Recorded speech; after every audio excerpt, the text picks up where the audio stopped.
In previous chapter, we learned about the definition of nutrition supplements or dietary supplements. We also defined some terms. In this chapter, we are going to talk about energy. We will define energy and how we can measure energy.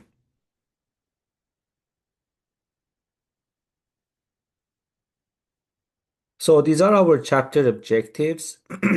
Energy definition and forms, energy expenditure components, different methods to determine and measure energy expenditure.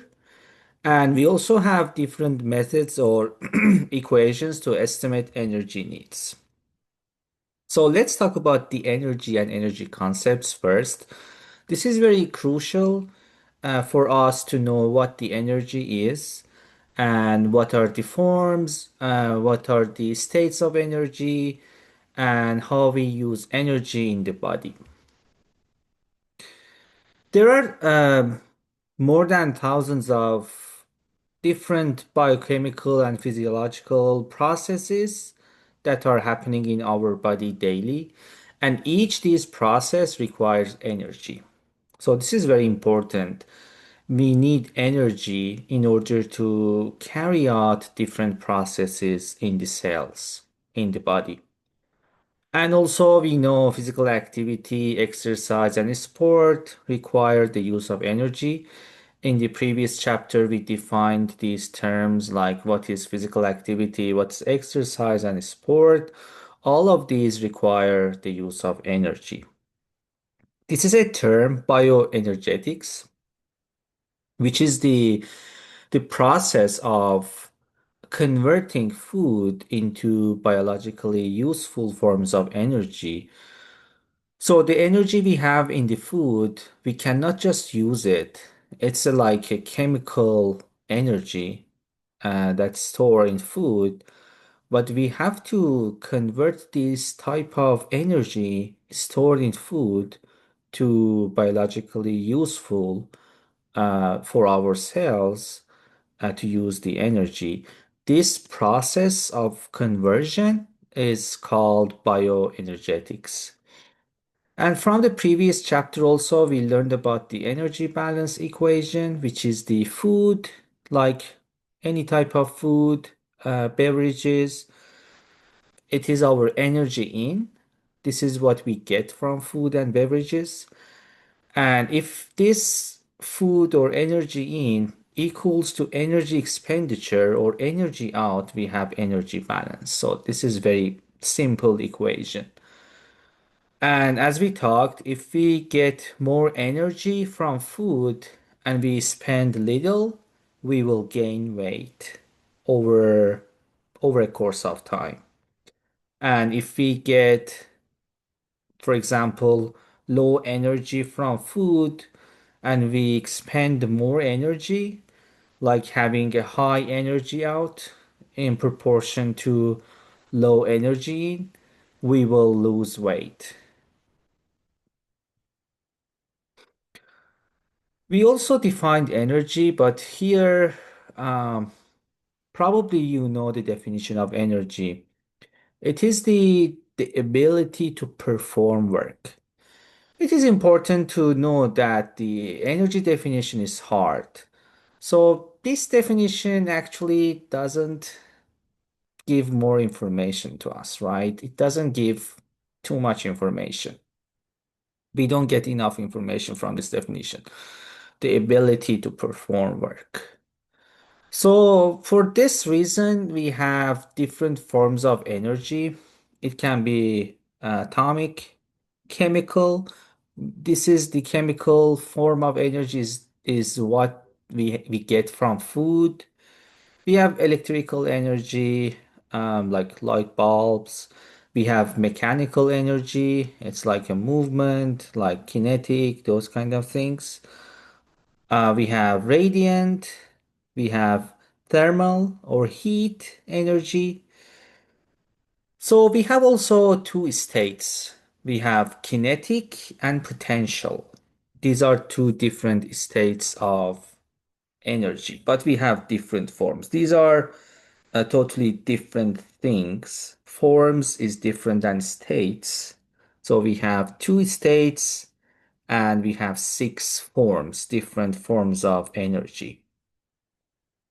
In food, in nutrition, in sport nutrition, and in exercise physiology, we focus on the chemical and thermal forms of energy most of the time. So, as we said, there are two states of energy, one of which is potential energy.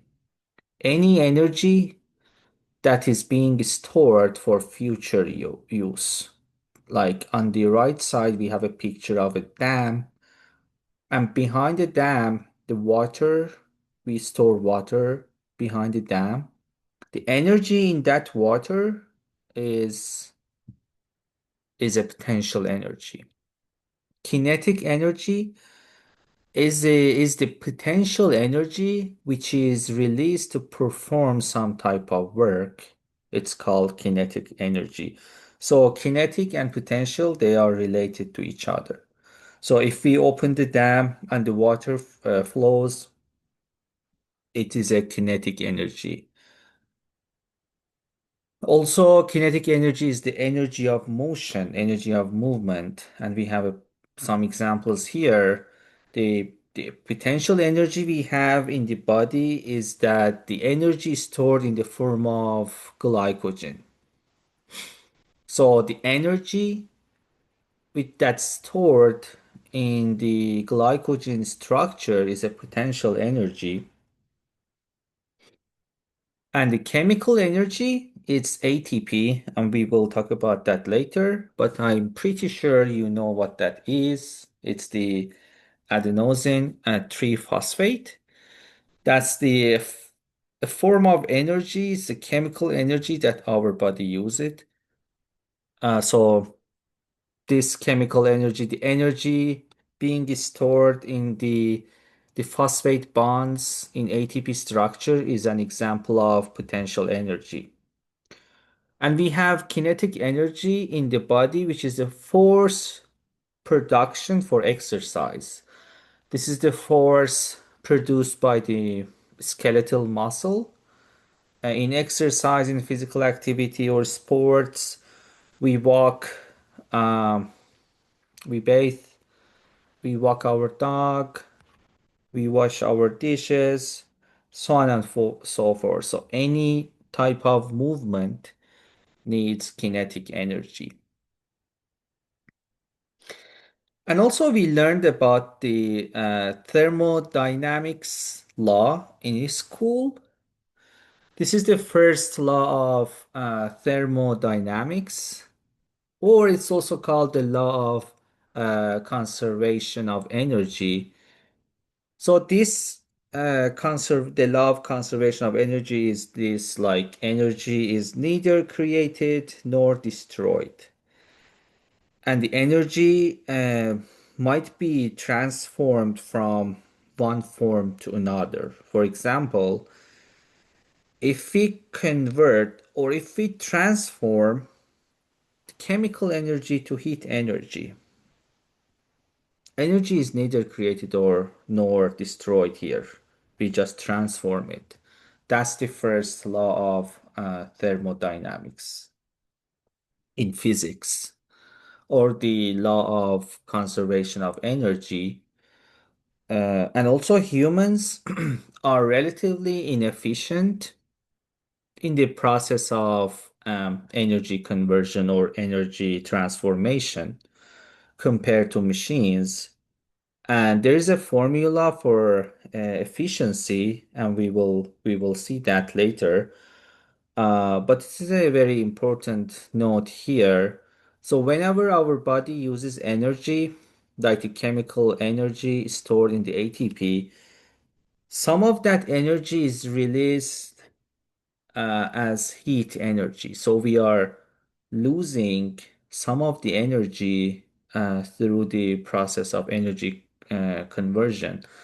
Or for instance, whenever we eat food, and we try to convert, like we try to do the bioenergetics, we convert the food or chemical energy in the food to motion or to produce ATP or chemical energy.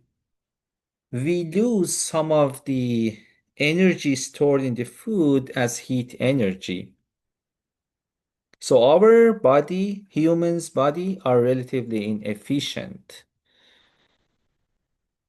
And so by saying that, we can conclude that biological systems like human bodies or cells or any type of organisms like bacteria, animal cells, or plant cells are much less efficient. And when we say much less efficient, it's like directing a much lower percentage of available energy to the performance of useful work. Bicycling is one of the more energy efficient activities for humans, which is 25%. That's the efficiency. Efficiency of bicycling or cycling is 25%.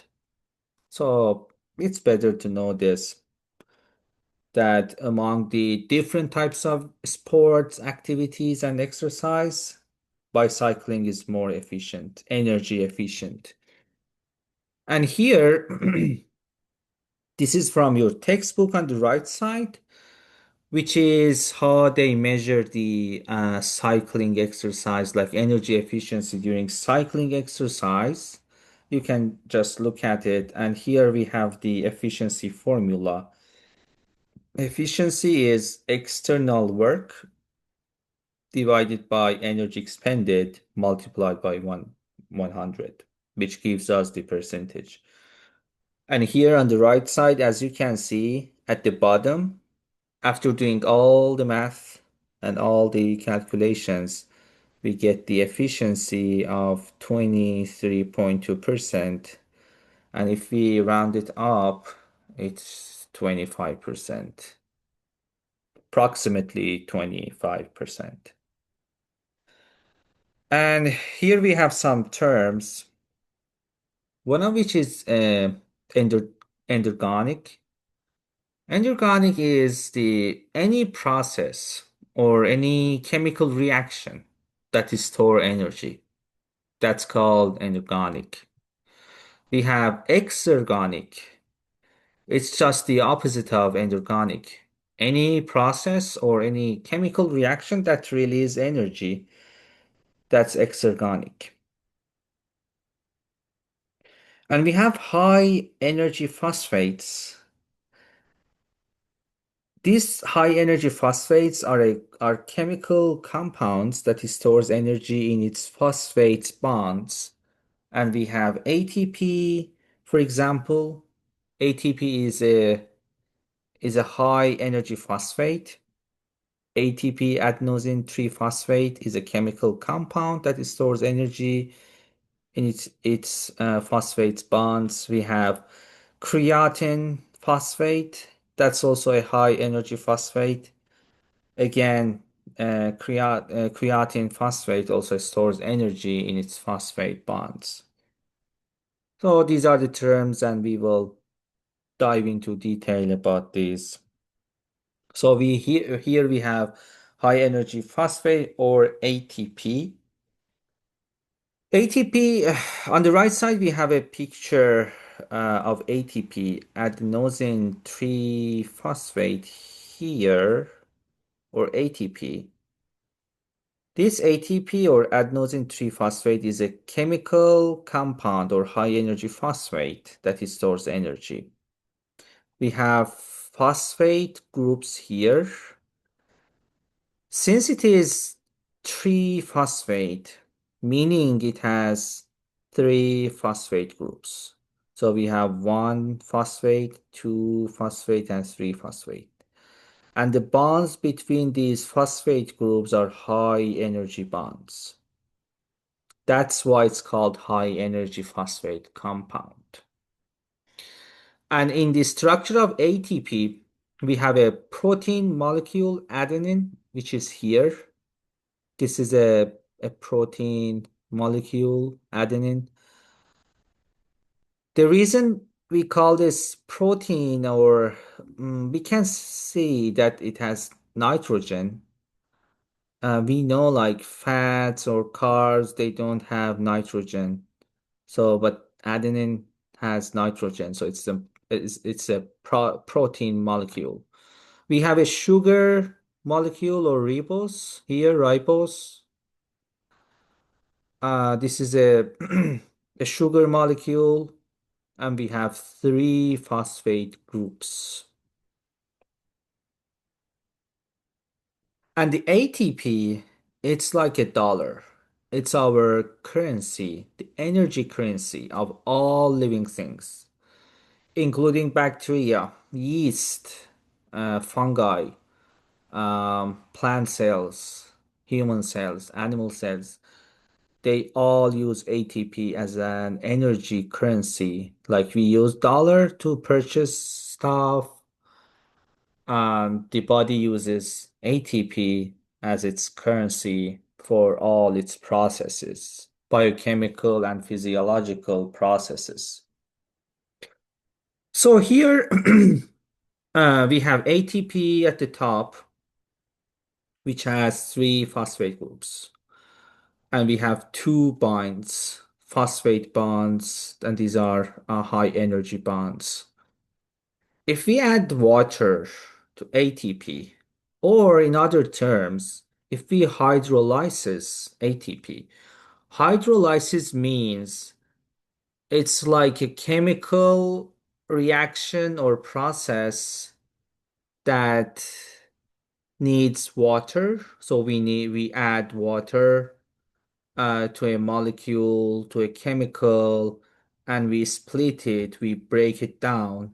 That's hydrolysis. So in the hydrolysis of ATP, we add water, we get ADP, adenosine diphosphate, because it has two phosphate or DDI, meaning two. So adenosine diphosphate, it is adenosine and two phosphate groups, plus inorganic phosphate. So we get energy. This is energy release. So if we add water, we get ATP plus phosphate, which is a kind of releasing energy. And since it releases energy, this hydrolysis of ATP, it's an exergonic process that it releases energy. And these bonds are unstable bonds, making the phosphate more reactive. And here these are also again the structure of ATP. So we have protein molecule here. We have the sugar molecule and three phosphate groups.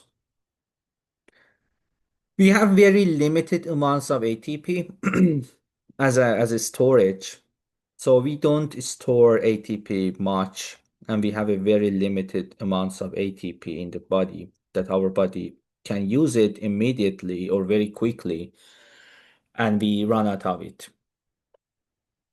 Because of this, since we have very limited amounts of ATP, body always regenerates ATP by doing the like glycolysis, glycogenolysis, like burning fats, proteins, and carbs through the Krebs cycle. We release energy, we generate ATP through those processes. Let's have a review here. So we have a potential energy, kinetic energy, endergonic energy, and exergonic energy. We need to match these with the right column.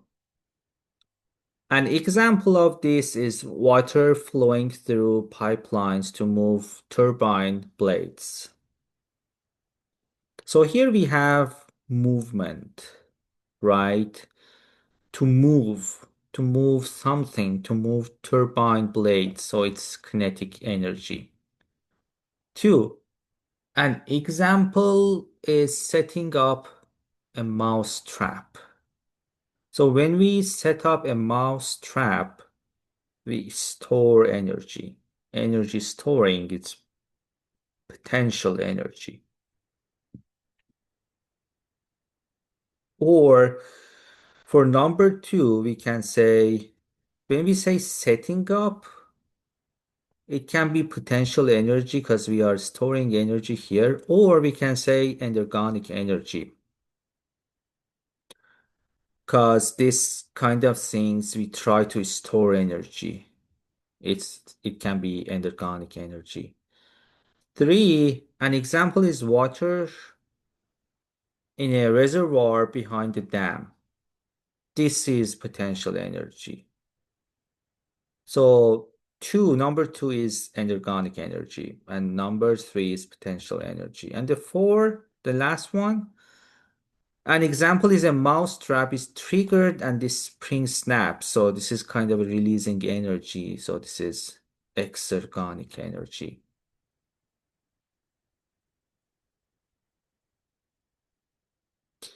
So we have here ATP and the release of energy. So this is ATP, and this is an enzyme called ATPase. It's this enzyme converts or transforms ATP to ADP plus inorganic phosphate plus energy.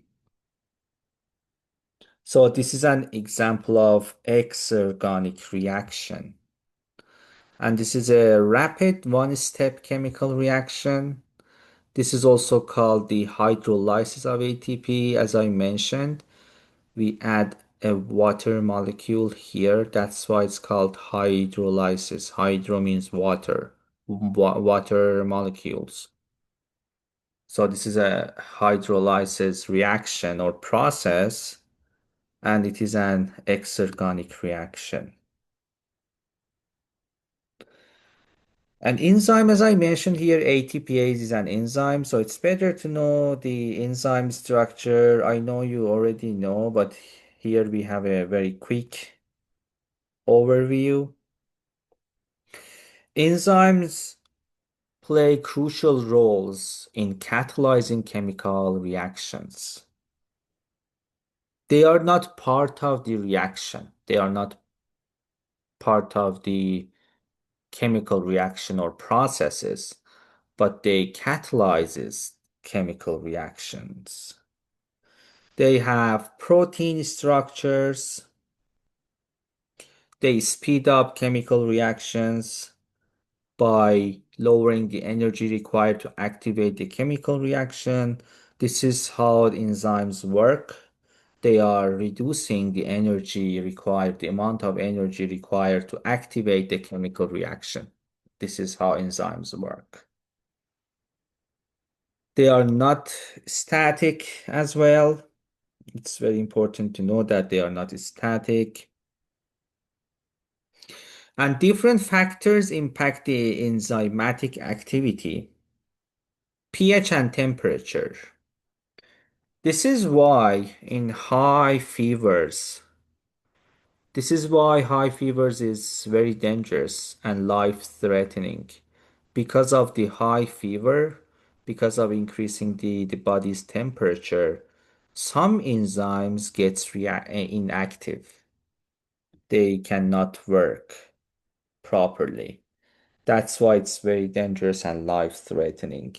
Or pH. Some enzymes can work in acidic pH, like the enzymes we have in the stomach.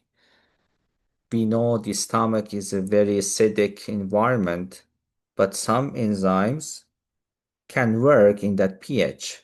And when they enter to the small intestine, Because of the alkane environment in small intestine, these enzymes get inactive or they inactivated because of the pH. So pH and temperature are the factors that affect the enzymatic activities. And also enzymes have different isoforms.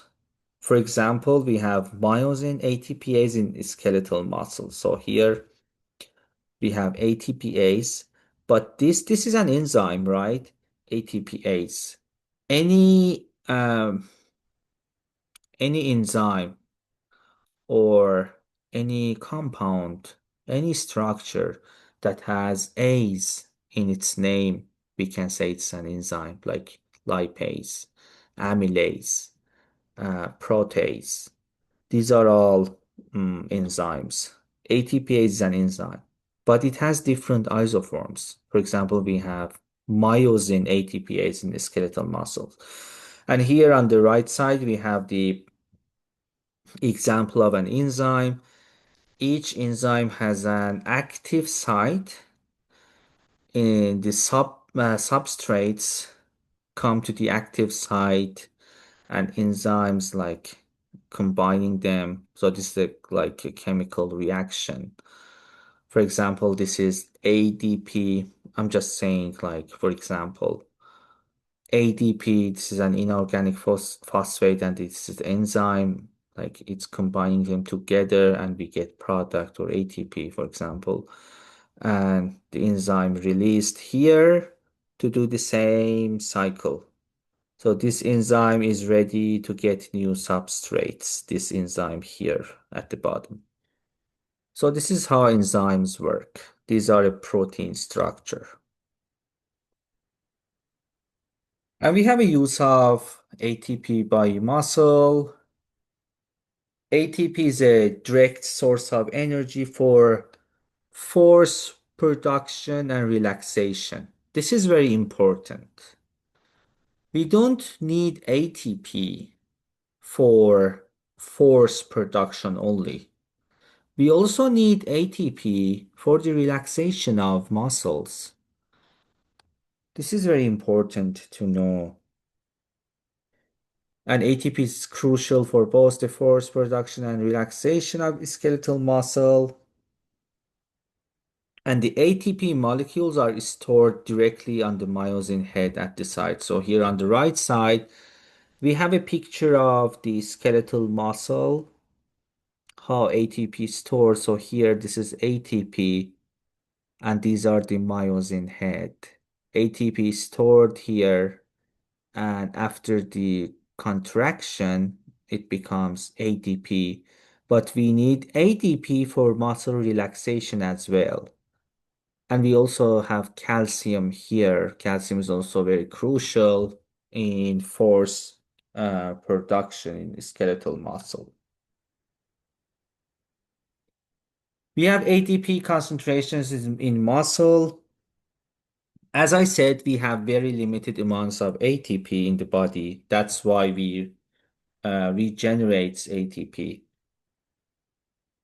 ATP concentrations rarely drop more than 20 to 30%, even during the highest exercise intensity. ATP does not approach depletion in muscle cells during voluntary exercise, and a relatively large proportion of the ATP stored in the muscle is not able to be used for force production. We cannot use all the ATP that's being stored in the muscle for force production. And this is one of the reasons the ATP is required for muscle relaxation. And the ATP that is used to provide energy for muscle force is replaced very rapidly. So here on the right side, we have a figure here. This is depletion and this is 100%. This is ATP concentration. So this is the point where we feel fatigue, 70%. So this is 30%. and the concentration of ATP rarely drops below 70%. The reason is this: we are not using this ATP stored here. We don't use the 70% of ATP available in the muscle mass in skeletal muscle cells. This is also very important to know. And as I said, we break down ATP to release energy, which was an exergonic reaction. And here we have the resynthesis of ATP, which is an endergonic reaction. This is also called rephosphorylation because we are adding inorganic phosphate to ADP plus energy to get ATP. So this is how ATP resynthesizes or rephosphorylation of ATP happens here. For the resynthesis of ATP, our body uses different systems. These are called energy systems. There are several energy systems in the body, but the major systems during the exercise are these three energy systems. So each of these is a different energy system. To regenerate, to rephosphorylate, to resynthesis of ATP. We have creatine phosphate, we have anaerobic glycolysis, and we have oxidative phosphorylation. Anaerobic glycolysis uses glucose here. So there's a couple of steps. We have a few reactions that converts glucose to pyruvate, and from pyruvate we get lactate, and that process, the whole process releases energy in the form of ATP. That's anaerobic glycolysis. And when we say anaerobic means it's without energy without oxygen, sorry. It means without oxygen as we talked about this in the previous chapter. But we have oxidative phosphorylation. In this system, in this energy system, we can use fat, protein, and glucose to release energy in the form of ATP. And also we have creatine phosphate. This is also another high energy phosphate compound, creatine phosphate. This is an example of an which one reaction. So we have ATP here. We use energy to get ATP. So we are using energy. We are storing energy. Storage is endergonic. If it was the other way, like ATP, ATPase, and energy, inorganic phosphate, and ADP, it would be exergonic reaction because we are releasing energy from the process, from the chemical reaction.